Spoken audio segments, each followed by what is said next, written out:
Good morning, everyone. It's good to have you all here with us this morning. You know, this has been an unusual time in which we have been stuck at home, and never before has this been done.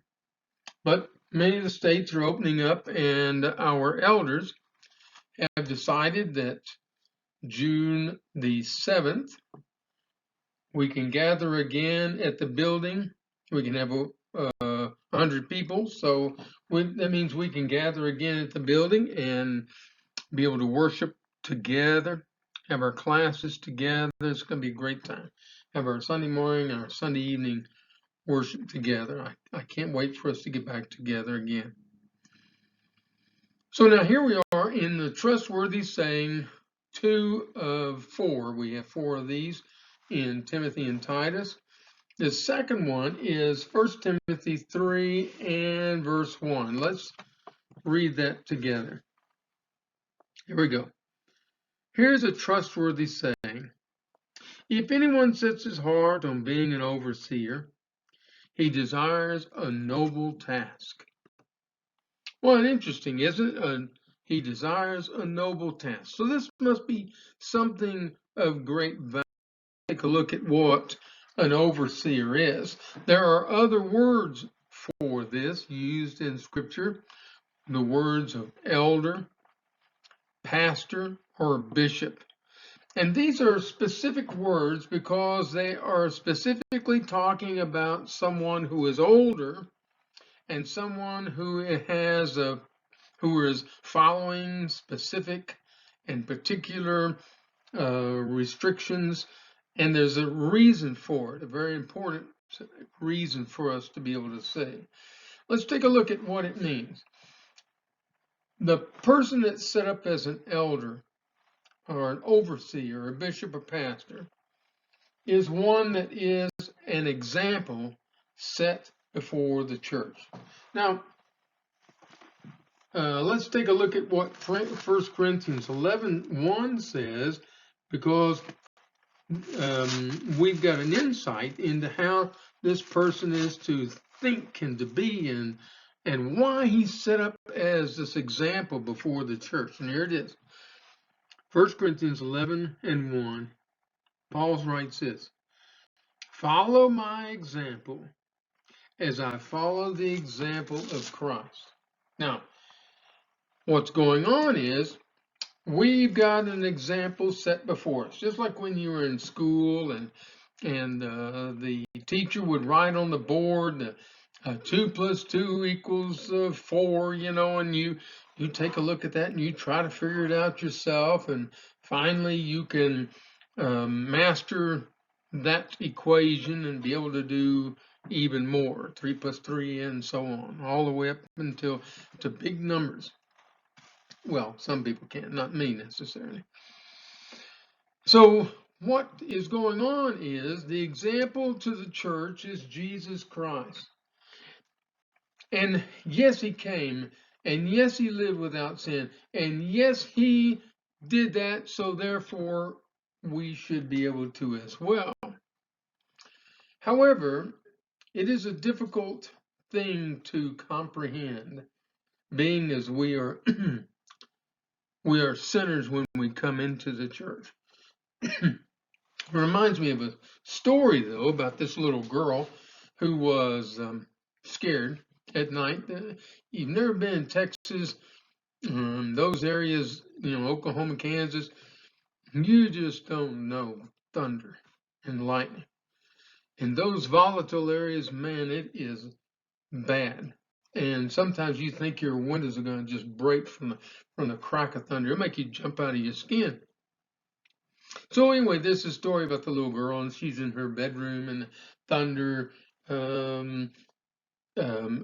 booms and lightning flashes, and she runs in there. She gets out of bed and runs in there and cries to her mother, I'm scared, I'm scared. She says, don't worry, go back in there. God is with you. There's nothing to fear. So she goes back to bed. She gets in bed. She pulls her covers up over her nose, and just her eyes peeking out. And all of a sudden, boom, another crack of thunder and bolt of lightning, and boy, she's out of that bed. She's back into the living room, and she's saying to her mother, I'm scared, Mother. I can I stay in here? No, you need to go back to bed now. It's time for you to go to sleep. As thunderstorm will pass, you'll be okay. Nothing's going to hurt you. God is there with you. So you go back to bed. So she goes back to bed. She pulls the covers up again, and boom, here comes another thunderclap and a bolt of lightning. And she runs into the other room and she says, Mom, I know God's in there with me, but I need somebody with skin on. Okay, so this is the example we have set before us in the church. Here's an overseer, an elder, a pastor, or a bishop, and this person is set before us, and this overseeing position, so that we can see them. And we can see that they meet these qualifications of a person who was a sinner but has changed their life around and has done well and done what they're supposed to do because of Christ. And so when we see him, we can see Christ. Just as Paul said, follow me because I follow Christ. Now, it's not that they are great. But you can say, well, if they did it, I can do it. You know the old saying, if one man can do it, another can do it. So don't be afraid when the thunder booms and the lightning flashes. Understand we have people around us who have gone through the same thing, and they are there saying, this is the way, come on. When you see that flash of light, this is the way, come on. When you hear the booming and it settles down, they're standing before the church saying, this is the way to God, come on, follow me. Now that's a great thing. Now elders are very important because in order for them to even fit in this role, they have to be in control of themselves. Let's take a look at some of the qualifications they have to have. In the next verse, verse 2 in chapter 3 there, it goes into this and it says, now the overseer must be above reproach, the husband of one wife, temperate, self-controlled, respectable, hospitable, able to teach, not given to drunkenness, not violent, but gentle, not quarrelsome, not a lover of money. He must manage his own family and see that his children obey him with proper respect. And so he goes on like that and talks about the qualifications.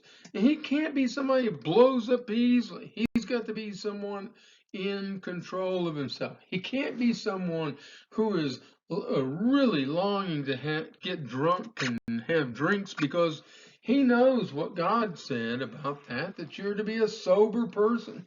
He knows that all your decisions you make, that you're responsible for them in the hereafter, and so therefore you don't want to be drunk, wake up and try to figure out what in the world you did while you were drunk. And he knows that he's going to be faithful to his wife, and he's faithful enough that he knows that he's concerned about his marriage, not just because of his wife, but because of his God. He is following everything he's supposed to because he knows God and he knows the way to go.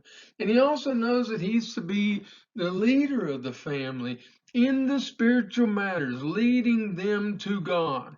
And there's an old saying, and I can't remember exactly who said it, but they said something like, if a man can't lead his own family, how then can he lead the nation? Or how can he lead the city or the state? How can he be anything like a mayor or a governor or the president if he can't lead his own family correctly? So the responsibility of this overseer is one who can handle himself well and has shown that and not only in himself, but through how his family treats him and how he treats his family, and they respond. And then the third thing we see is that he is appointed to lead the saved to God. That's the key. That's why he's there. Now, elders are appointed, and they are appointed not because they are over us, but because we have chosen to be under them. There's a big difference. We're responsible for ourselves, and they're responsible for themselves, but when we put them in that leadership role, as the Father has told us to do, then they are our example for the youth, for those who are having difficult times. They're there to be able to go to. They're there to make sure that the health of the church is good. They're there to make sure that things go well as we are being led by them to God. They're making sure that what's being taught is correct. It's the truth and not lies. They're making sure that people are healthy spiritually, and that we're doing what is right before God. It's a very important role and very necessary. If you understand about business meetings, you know they're very unproductive. I heard a saying one time that a camel is a horse made by a committee, and that's pretty good because it's a sad sad thing. I remember one time I was at a men's meeting and it was so bad. They were talking about trying to replace the tile in the preacher's bathroom, and it was such an argument, it took so long. Finally, one person said, I make a motion that we reconvene in the shower so we can actually point at what we're doing. A committee's horrible. So, also what said there in 1 Timothy 3 verse 1 is if anyone sets his heart on being an overseer, he desires a noble task. Now, he set his heart. What does it mean? It means that is what he is filled with. What is it that consumes him? You know, when you go over to his house, it's interesting. You can go to people's houses, you can see what they collect, and they're consumed with it. Everywhere they go, they see it, and that's what they're going to be looking for. That's what they're going to enjoy. That's what they put the time into. Well, an elder or an overseer, his heart has to be filled with good things. First, we talked about the character of an elder overseer. And God tells us that his character has to be high. In fact, his measurement, it's interesting how God has set this up. He talks about high and low, up and down, darkness and light, so on and so forth. So when we think about up, God said, I am up, my thoughts are higher, heaven is up, I'm above man. These are word pictures to make you realize the kind of character you're to have. What's the difference between a high moral character and a low moral character? How do we know what high and low is? Because you see, if we're talking about up, what's up? To us, if it's up and we get outside of this atmosphere, is it up any longer? Or is it just out there? And if we're talking about up and we're pointing up and saying we're going to raise our hands up to heaven, heaven's not up there, because if that was up, then the Christians on the other side of the world, let's say in China, up to us would be down to them. And so when they're thinking God is up, they're thinking for us God would be down. So now you can see it's a word picture.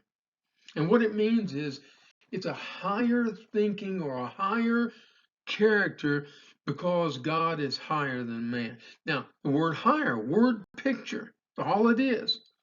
But the character of the man has to be for God, or otherwise he is thinking only of himself. And the heart has to be filled with all of what he is, the heart of it. You ever eaten a watermelon? One of the things that they try to do with watermelons is make less seeds and to have bigger hearts, this center of the watermelon. And if you slice one open, and you know this on a hot summer day, and you take a cold watermelon, you slice that thing open, you hear it crack, you see the juices flow, and right in the center, you cut that part out, and it is the sweetest, the best part of the watermelon. It is all watermelon. Nothing else in the way. No rind, no seeds, no anything else, no strings. There's just this beautiful part of the watermelon. And if you could have just that all the time, man, that'd be great.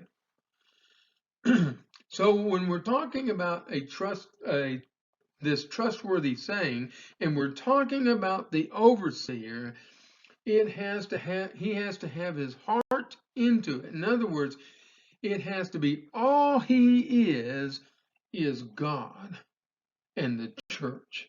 Because he's desiring this position and having to do things, it's for the most part an unpaid position. I've seen some paid elders, and it's because it requires a larger congregation. It requires a tremendous amount of time, and so they have a paid position for that. But for the most part, it's unpaid. But the person who desires to do that is having to put a great deal of effort and work into it and make decisions that are very tough and very time consuming to study out all the angles and everything. So his heart has to be for it. He has to have the very core of him to be someone who wants to be an overseer and care about the church. And then the reason is because what you dwell upon, you move towards. What you want to do, you will do. My father used to say something that would always irritate me. And it irritated me because he was right. And I didn't want to admit that he was right. But what he would say was, if you really wanted to do it, you would have done it. Now, let's take a look. Next time you're riding down the highway and you see these big 18-wheelers coming down the road, here's a little test for you to do. And you can enjoy this while you're doing it. Don't get hurt. But if you look at that, as you get up right beside that 18-wheeler and you look over at it as you're driving down the road, kind of keep looking at the 18-wheeler, trying to read what's on it, count the wheels, study the lights or whatever that may be attracting to you to it, and just take a look at it, and it will pull you in, and if you allow it, you'll get run over, because it will pull you right into that 18-wheeler. Now, that's what happens when you dwell on something. A very good example of what is real life. What you dwell upon, you move towards. So here's what we're saying. This overseer has a character necessary. He has, all he is involving himself in church. And because he dwells on it all the time, he moves towards it. Now, the last thing he says there in this particular verse is, if he desires this, he desires a noble task. I love the word noble. A noble task. You know, it conjures up thoughts of kings and queens and lords and ladies and duchesses and dukes and things like that. It's just this high the purple, the gold, the deep reds, these noble thoughts of rescuing the damsel in distress and having this higher calling of being a king or a queen. This is such a great word, this noble task. Well, let's take a look at what that means. That means that your thinking must be higher than the people of the world. In fact, you only have two choices here. Your choices of thinking are available to you, but there's only two. There is not a third choice. And here they are. Either you're going to think the way God has intended you to, and this is how He's designed us to be, what He has set, how He set the laws, and you're going to follow that, and consequently you will be the kind of person you should be, and the kind of person that God can honor, or you're going to be an evil person. Now, I know that's hard to hear the words wicked and evil, but here's the point. Either you're for God or you are for Satan. There is no fence upon which to sit. You're either one or the other. And if you've sinned, you are following Satan, not God. The minute you do that, you have been judged and you have made your master Satan and not God, for whom you were built, you were made, you were created for him to do his will. Not yours, but his. And so these two styles of thinking means that you have to have a higher thought process. Your thinking should be regulated by God's word, which means you're not going to be self-motivated. You're going to be motivated according to what God has said. And then two, you can see that this higher thinking brings about higher actions. You're going to be acting differently. Now, here we see a little picture of a woman and a sweet little baby girl, and she's sitting there. Looks like she's tying this little coat or whatever, has her hand and they're playing, and the little baby's smiling like crazy. Look how clean it is, and all. It shows that the way she thinks about that baby is kind.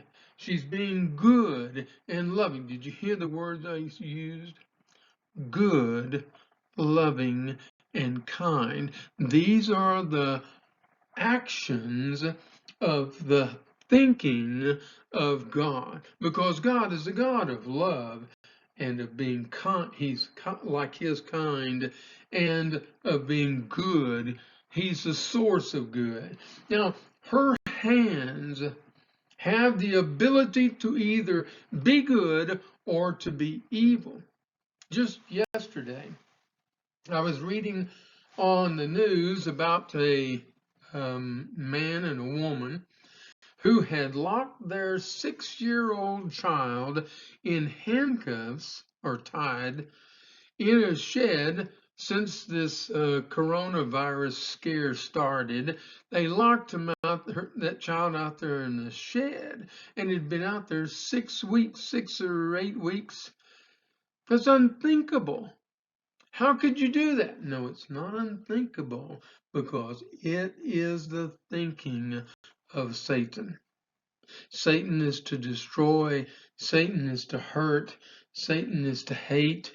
Satan is to disturb, to despair. All these things that when you start thinking on lower things, you start acting in this same fashion as Satan acts.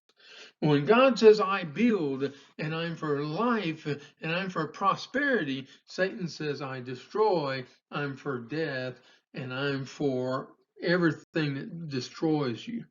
So now, interesting, you have packed within you the ability to do either thing. The third thing we see is this has a long-lasting results. This is generations upon generations will follow what you have chosen to do. So here's this overseer standing up there and doing what he's supposed to do. Now let's think about that. You see families, they all look alike, they all dress alike, they go places together, they do things together, they take vacations together, and you could look at them and say, well, of course they're with that family. They look just alike. They have family reunions. They're concerned about their family.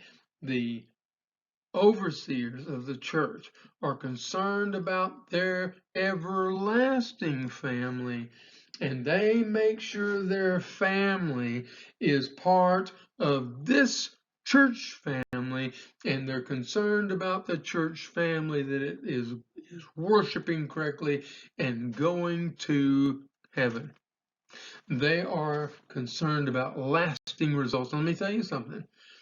Thankfully, there have been overseers and leaders in the past that have made it where we have a church here in Hood River to be able to go to, because of faithful people in the past who have held to that standard of being good overseers. That's what's in this trustworthy saying. Isn't it great what Paul has given us to think on and to dwell on in order to keep us faithful to our God? Thank you for being with me. Good morning, everyone. Good to see all of you